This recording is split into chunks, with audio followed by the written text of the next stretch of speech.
Audio Jungle.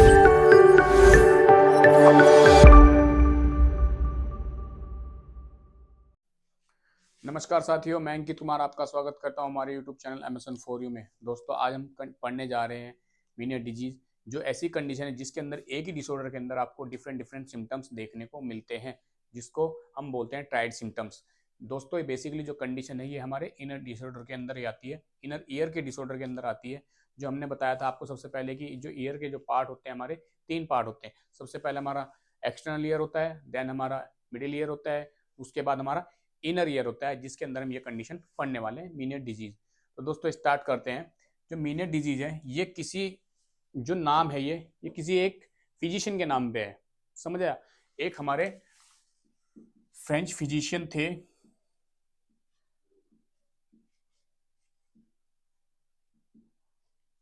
ठीक है, जिनका नाम क्या था? Prosper Meniere. क्या नाम था? Prosper Meniere.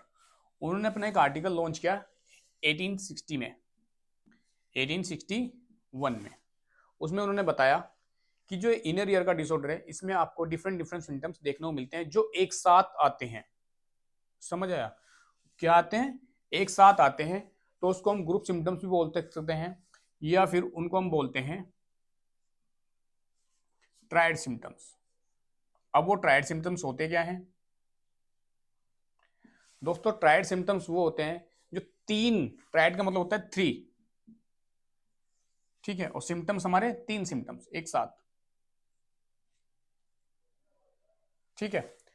दूसरा, इसमें वो 3 सिम्टम्स होते कौन से हैं? तो 3 सिम्टम्स दो तो होते हैं। सबसे पहले मैं बात करूंगा वर्टिगो की।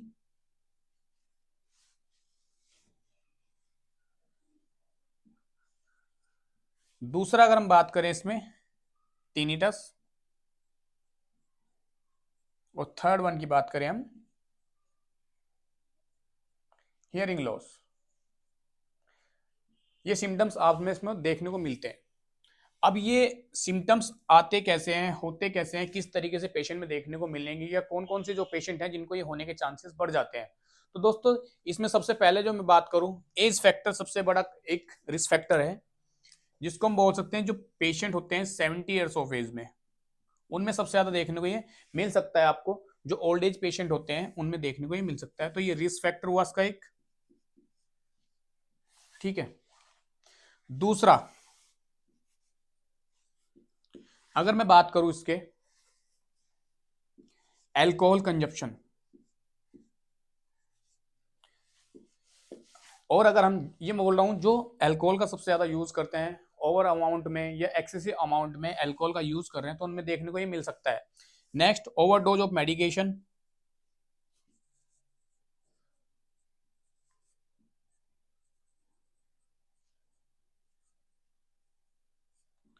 और लास्ट जो रिस्क फैक्टर है जिसमें होने के चांसेस हैं, जिसमें हो सकता है, उसका नाम है हेड ट्रॉमा।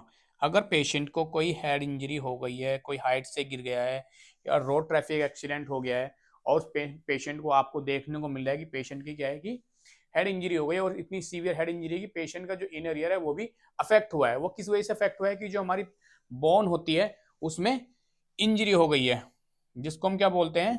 टेम्पोरल बोन, ठीक है।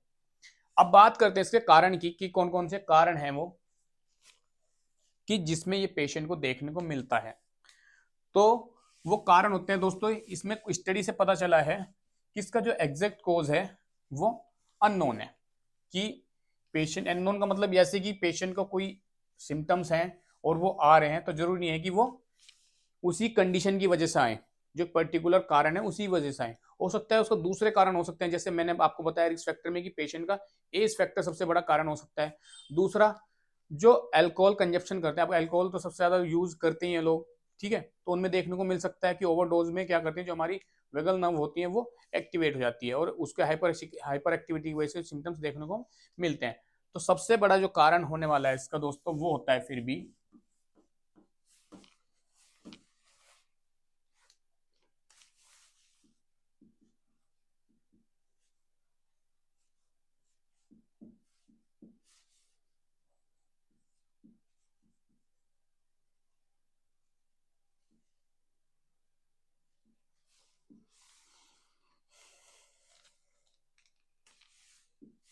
इसका कारण जो है वो होता है वायरल इन्फेक्शन,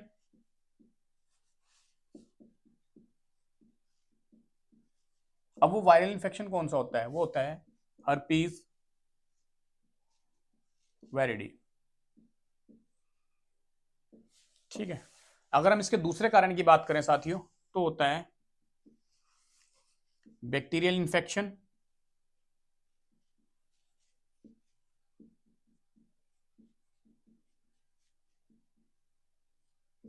ठीक है, और बैक्टीरिया कौन सा, स्टेफाइलोकोकस, स्टेफाइलोकोकस, ये बैक्टीरिया होता है जिसकी वजह से इन्फेक्शन देखने को मिल सकता है। फिर हाइपर सिक्रीशन हो,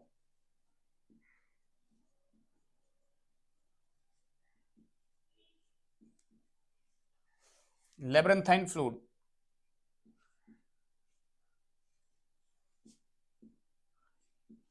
फ्लूइड, ये हो गया। नेक्स्ट जो हम कारण की बात करेंगे वो है alcohol consumption,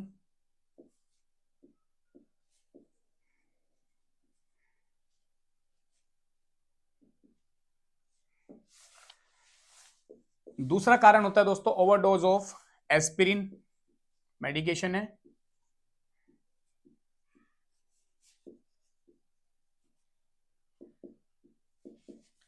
overdose of aspirin, जो पेशेंट क्या करते हैं इसको पेन किलर के रूप में सबसे ज्यादा यूज करते हैं एस्पिरिन का, और ज्यादा कि पेशेंट को थोड़ा दर्द हुआ नहीं और तो उसने क्या किया एस्पिरिन लेना स्टार्ट कर दिया, तो उसमें क्या होता है इसकी ओवरडोज हो जाती है कि पेशेंट को ये नहीं पता रहता है कि एस्पिरिन हमें कितने टाइम की डोज में लेनी है या कितने टाइम इंटरवल में लेनी है, और उसने क्या किया ओवरडोज की एस्पिरिन की ले ली है, जिसकी वजह से पेशेंट को ये कॉम्प्लिकेशन देखने को मिल सकते हैं, इसके साइड इफेक्ट होते हैं ये एस्पिरिन की।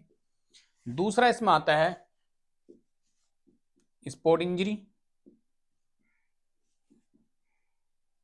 स्पोर्ट इंजरी जैसे जो बॉक्सर होते हैं उनको सबसे ज्यादा जो पंच लगते हैं गेम के टाइम पे उनमें भी देखने को ये मिल सकता है। लास्ट इसमें रोड ट्रैफिक एक्सीडेंट, जिसको हम क्या बोलते हैं आरटीए, ठीक है, रोड ट्रैफिक एक्सीडेंट की वजह से हेड इंजरी का हो जाना, और हेड इंजरी में भी क्या है कि जो हमारी बोन होती है टेम्पोरल बोन उसमें फ्रैक्चर हो जाना या किसी तरीके क्या है कि लीजन फॉर्म हो जाना या फिर इंजरी हो जाना, तो उस कंडीशन में क्या होता है जो हमारा इनर होता है मिडिल ईयर होता है और जो हमारा एक्सटर्नल ईयर होता है वो भी अफेक्ट होता है। नेक्स्ट जिसमें कारण की बात करें हम इनर ईयर इन्फेक्शन,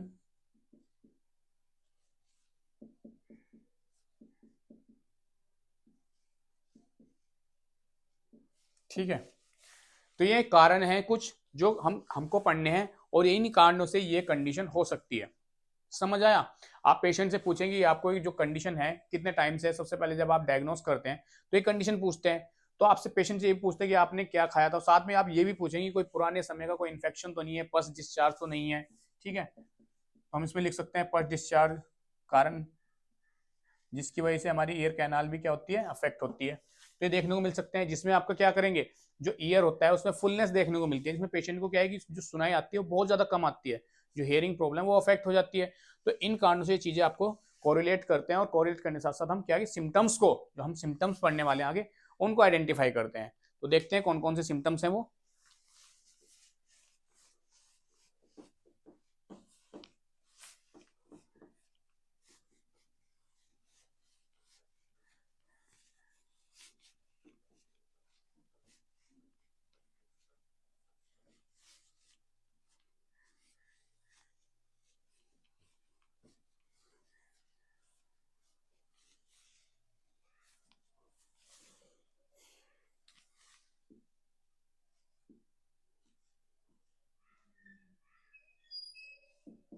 सिम्टम्स बताइए आप कौन से होंगे। सबसे पहले जो सिम्टम्स होने वाला है इसमें मैंने आपको बताया कि हमें ट्रायड सिम्टम्स देखने को मिलते हैं, तो सबसे पहले वो यही ट्रायड सिम्टम्स इसमें आने वाले हैं, ठीक है बिल्कुल। अब देखो जिसका पहला सिम्टम्स होने वाला है वो है वर्टिगो, दूसरा सिम्टम जो होने वाला है वो है टिनिटस, और थर्ड सिम्टम जो है इसका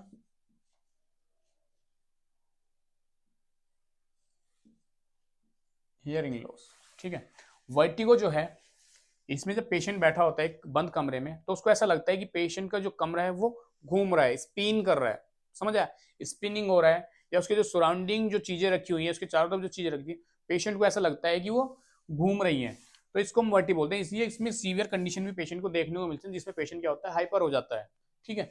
दूसरी वाली कंडीशन जो होती है पेशेंट को, ये वाली जो कंडीशन होती है, उसमें उसको पेशेंट को बूजिंग साउंड जैसी सुनाई देती है, लो पिच साउंड सुनाई देती है, कि पेशेंट को झन जैसे आवाज आनी आनी जो होती है, आवाजें जो होती है वो पेशेंट को देखने को मिलती हैं। दूसरा है हियरिंग लॉस। हियरिंग लॉस को आपको पता है कि पेशेंट को जो सुनाई देता है, जो सुनने की क्षमता होती है वो बिल्कुल क्या होती है, कम हो जाती है। जो सुनने की क्षमता होती है, जो पावर होती है, उसकी बिल्कुल डिक्रीज हो जाती है, पेशेंट को सुनाई नहीं देता है। ठीक है। इसके अतिरिक्त और क्या क्या सिम्टम्स हो सकते हैं इसमें, पेशेंट का हो सकता है nausea, vomiting.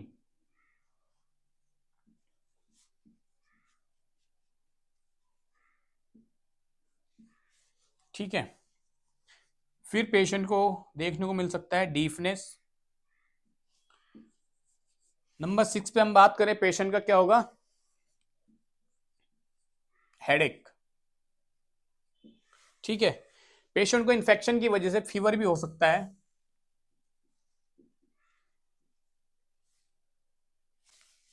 Irritation,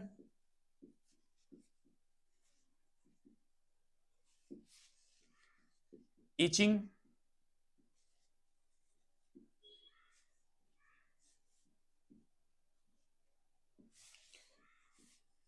fullness of year,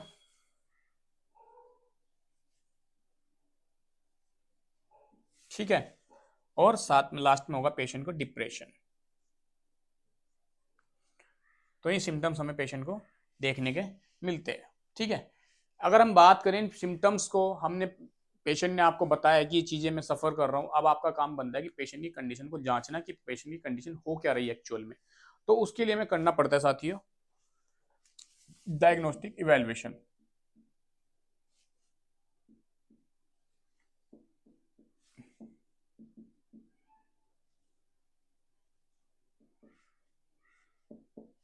अब डायग्नोस्टिक इवैल्यूएशन करने के लिए सबसे पहले आप पेशेंट से जो हिस्ट्री कलेक्ट करते हैं, पेशेंट से पूछते हैं कि कंडीशन कब से हुई है आपको ये। पेशेंट से पूछते हैं आप खाया क्या था, कोई मेडिकेशन तो नहीं खाई। पेशेंट अगर आपको बताया कि मैंने एक मेडिकेशन खाई थी, मेरे को क्या हुआ, ये चीजें देखने को मिली, और पेशेंट इतना हाइपर हो गया कि उसने तुरंत जाके क्या किया, हॉस्पिटल में अपना ट्रीटमेंट के लिए, और आपने हिस्ट्री कलेक्ट की, तब आप क्या करेंगे, उस मेडिकेशन का एंटीडोट देंगे। ठीक है। दूसरा, अब आप क्या करते हैं, पेशेंट ने आपको बताया कि कंडीशन मुझे काफी टाइम से हो रही है, पहले कम कम होती थी, अब ज्यादा हो रही है, सीवियर हो रही है। तो ये भी आपके क्या है कि हिस्ट्री कलेक्शन का ही पार्ट है। तो आप क्या करेंगे, हिस्ट्री कलेक्शन।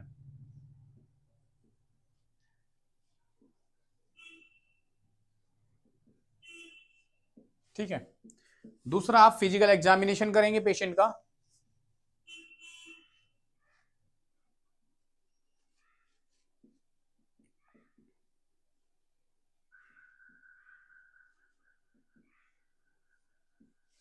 फिजिकल एग्जामिनेशन करेंगे। नेक्स्ट आपको देखने को मिलेगा फिजिकल एग्जामिनेशन में, सबसे पहले आप देखेंगे कि कोई पेशेंट का जो ईयर है वो डिस्चार्ज तो नहीं हो रहा है, वहां से कोई पस का कलेक्शन तो नहीं हो रहा है, या पस डिस्चार्ज तो नहीं हो रहा है। या दूसरा, आप देखेंगे कि पेशेंट के ईयर में, एक्सटर्नल ईयर में कोई रेडनेस तो नहीं है, या हम देख सकते हैं जो मेस्टोइड प्रोसेस होती है उसमें कोई इन्फ्लामेशन तो नहीं है, उसका साइज तो नहीं बढ़ गया है। तो ये चीज आप किसमें रिवील करेंगे, फिजिकल एग्जामिनेशन में। नेक्स्ट आप करेंगे ब्लड इन्वेस्टिगेशन।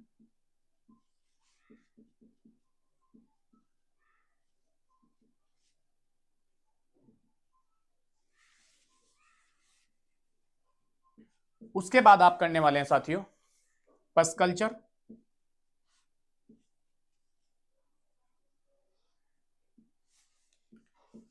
पस कल्चर में आपको यह आइडेंटिफाई होगा कि कौन सा बैक्टीरिया जिसके लिए रिस्पॉन्सिबल है, जिसके बिहार पे आप क्या कर सकते हैं, एंटीबायोटिक का सिलेक्शन करेंगे और पेशेंट को एंटीबायोटिक प्रिस्क्राइब करें। बाद में हम करते हैं पेशेंट का सीटी स्कैन और एमआरआई। अगर पेशेंट को कोई इंजरी हुई है ट्रोमा हुआ है, कोई आरटी केस है, तो उसमें आप ये रिवील करेंगे कि पेशेंट को कोई फ्रैक्चर तो नहीं हुआ है बोन के अंदर, टेम्पोरल बोन के अंदर कोई फ्रैक्चर नहीं हुआ है, स्कल बोन के अंदर कोई फ्रैक्चर तो नहीं हुआ है। ठीक है। तो ये आप इन चीजों से रिवील कर लेंगे। नेक्स्ट आप करेंगे इसमें टिम्पैनोमेट्री। टिम्पैनोमेट्री, ऑडियोमेट्री टेस्ट करेंगे पेशेंट का हियरिंग के लिए। ठीक है। तो ये टेस्ट होते हैं कुछ, जिसके भी आप पे आप क्या कर सकते हैं, इस कंडीशन की जांच कर सकते हैं।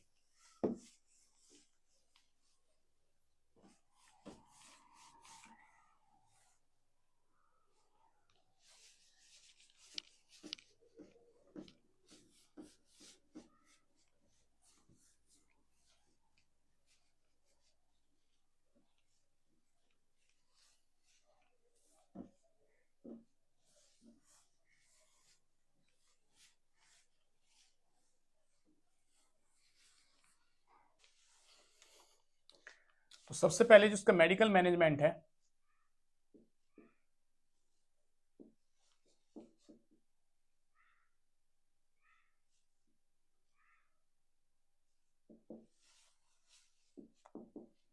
जो आप देंगे, सबसे पहले हम क्या करते हैं, पेशेंट को सिम्टोमेटिक ट्रीटमेंट देते हैं। तो सिम्टम्स सबसे पहले पेशेंट को वर्टिगो आ रहे हैं, पेशेंट हाइपर हो रहा है, तो उसमें हम पेशेंट को देंगे सीडेटिव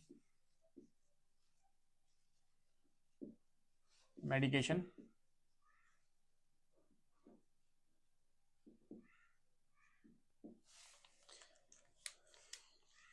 तो उस मेडिकेशन का नाम है दोस्तों डाइजिपाम।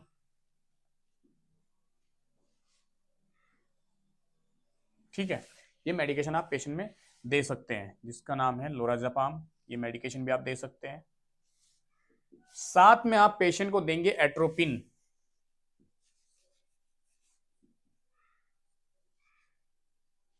एट्रोपिन किस लिए दे रहे हैं कि पेशेंट का कि जो है, जो फर्स्ट एक्यूट अटैक आने वाला है, जो 20 से 30 मिनट तक रहने वाला है, उसमें पेशेंट को क्या देते हैं, एट्रोपिन। ठीक है, दूसरा पेशेंट को वैगल ब्लॉकर देंगे हम।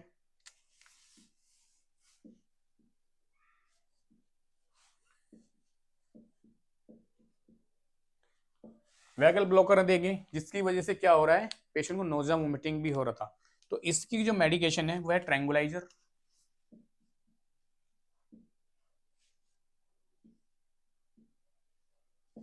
ये मेडिकेशन देंगे ट्रैंगुलाइजर। ठीक है, नेक्स्ट पेशेंट को अगर हो रहा है इन्फेक्शन, तो आप उसमें एंटीबायोटिक देंगे,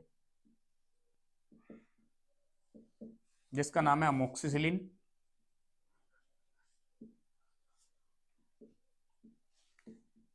सिफेक्जिम आप दे सकते हैं इसमें।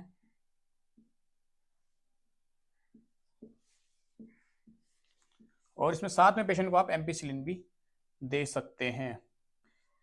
बिफोर गिवन दिस मेडिकेशन, आपको सबसे पहले क्या करना है, पेशेंट का एएसटी टेस्ट करना होता है। एएसटी टेस्ट हम इसलिए करते हैं कि पेशेंट को कभी कभी क्या होता है कि एंटीबायोटिक से एलर्जी होती है, जिसकी वजह से एलर्जिक रिएक्शन देखने को आपको मिल सकते हैं। तो उससे बचने के लिए आपको क्या करना है, पहले एएसटी टेस्ट करना होता है। नेक्स्ट आप पेशेंट को देंगे एंटीहिस्टामिन।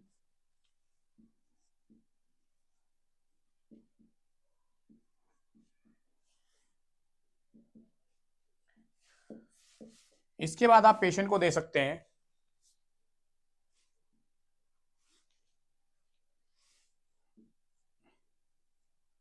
Anti fungal. ठीक है, एंटी फंगल हो रहा है। उसके बाद अगर पेशेंट को हो रहा है पस डिस्चार्ज, और वो किस वजह से होता है, तो उसके लिए आप क्या करते हैं, एयर इरिगेशन कर सकते हैं, आप फ्लू ड्रेन कर सकते हैं, फ्लू ड्रेनेज करते हैं, वो हम बात करते हैं सर्जिकल मैनेजमेंट। तो आइए देखते हैं इसका सर्जिकल मैनेजमेंट। अब सर्जिकल मैनेजमेंट में होगा क्या,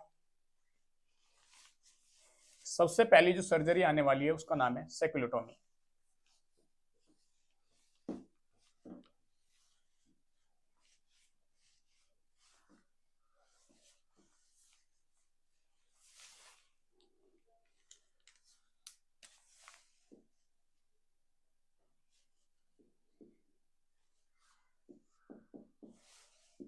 जो इसके अंदर हम सर्जरी प्रेफरेंस करते हैं, जो पेशेंट के लिए प्लान की जाती है सीवियर कंडीशन में, उसका नाम है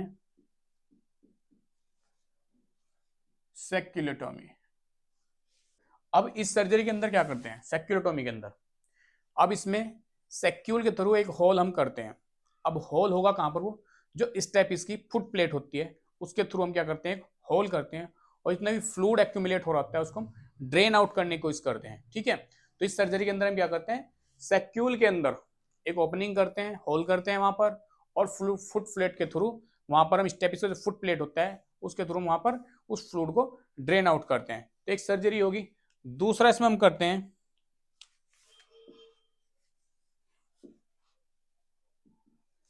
लेब्रिंथेक्टमी।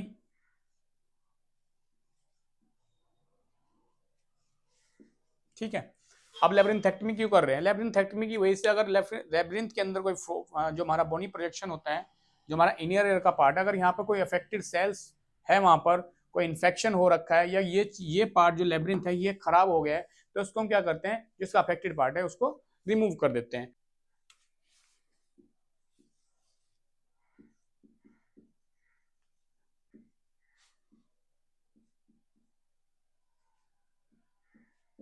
Endolymphatic shunt operation.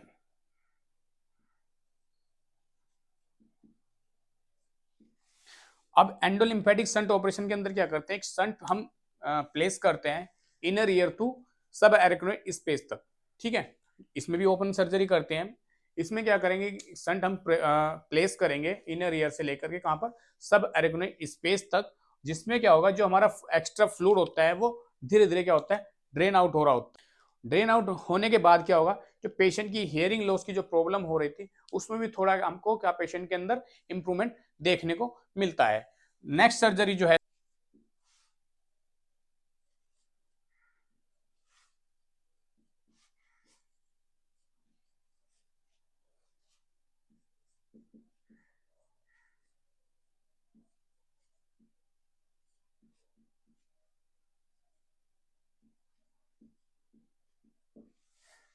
अब आपको ये समझ आ रहा होगा, एंडोलिम्फेटिक सैक जो है इसी को हमें क्या करना है, डिकम्प्रेस करना है।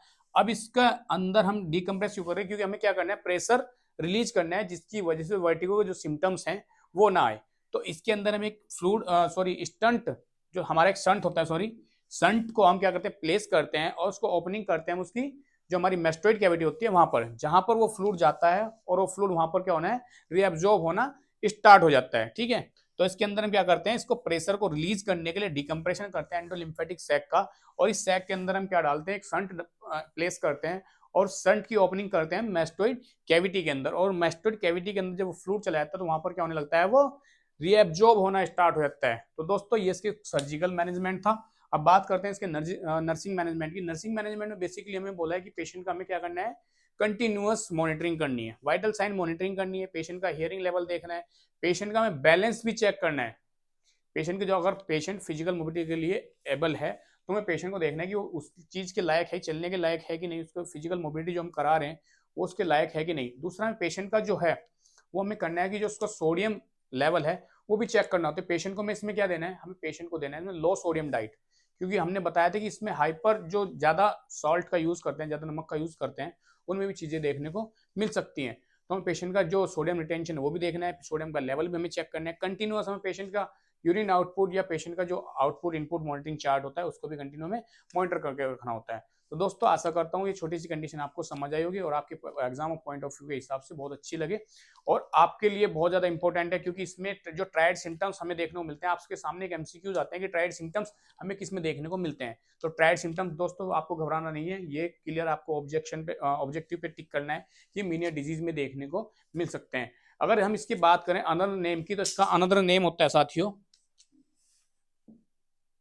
इसका अनदर नेम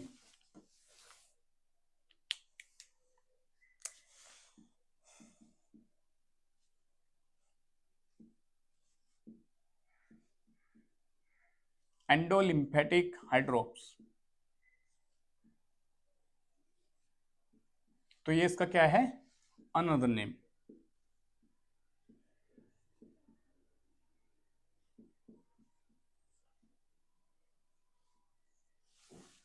ठीक है, तो दोस्तों ये कंडीशन हम यहीं पे समाप्त करते हैं। अगर आप हमारे चैनल पर नए हैं तो प्लीज सब्सक्राइब करें, लाइक करें, शेयर करें, सब्सक्राइब करें, जुड़े रहिए हमारे साथ एमएसएन फॉर यू में।